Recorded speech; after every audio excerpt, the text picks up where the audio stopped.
তো আছে বিএনপি। তো বিএনপির নেতাকর্মীরা কি করছে? খারাপ কাজ করছে। কি করছে? তারা জমি দখল করছে, চাঁদাবাজি করছে, দুর্নীতি করছে। ফলে তাদের কাছে কিন্তু আবার সেই আওয়ামী লীগের ভয়াল স্মৃতিটা চলে আসে। কারণ এখানে হলো নেতৃত্বের শূন্যতা ফলন আছে এবং জামাতের যে জনপ্রিয়তা বাড়ছে এই ব্যাপারে কোনো রকম সন্দেহ নেই। এটা বিএনপিও আমার ধারণা অস্বীকার করে না, চাপ অনুভব করছে। বিএনপি কিন্তু অলরেডি চাপ অনুভব করছে প্রতিদিন, মানে তাদের বক্তৃতায় দেখবেন যে জামাতকে এইভাবে বিরোধিতা করার কথা না। আওয়ামী লীগের বাইরে দুইটা রাজনৈতিক দল আছে যাদের একটা গণভিত্তি আছে, তৃণমূল পর্যায় পর্যন্ত সংগঠন আছে এবং জনপ্রিয়তা আছে। সেটা হচ্ছে বিএনপি আর জামাত। জাতীয় পার্টি তো অনেক আগে নিঃশেষ হয়ে গেছে।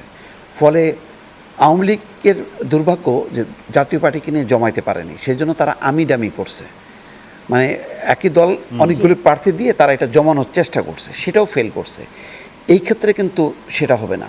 এখন বিএনপিকে চিন্তায় পড়তে হয়েছে যে সে কি হেরে যাবে। জামাতের কাছে 80% হবে, 70% হবে, 60% তো হবে। কারণ দুইটা দলই তো পপুলার এবং দুইটা দলেরই তো তার ভোটাররা আছে।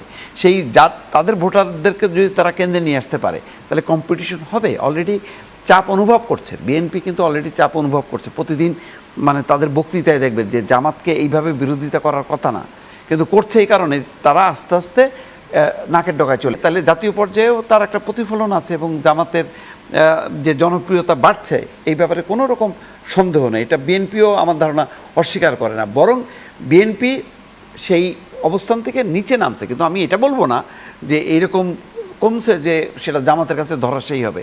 আরও 5 মাস আছে, ফলে এই 5 মাসে এর মধ্যে হয়তো তারেক রহমান আসবে, বেগম খালেদা জিয়া, তারেক রহমান সারা দেশব্যাপী যদি ঘোরে তখন হয়তো পুরো পরিস্থিতি আবার পাল্টে যাবে, নাও যেতে পারে।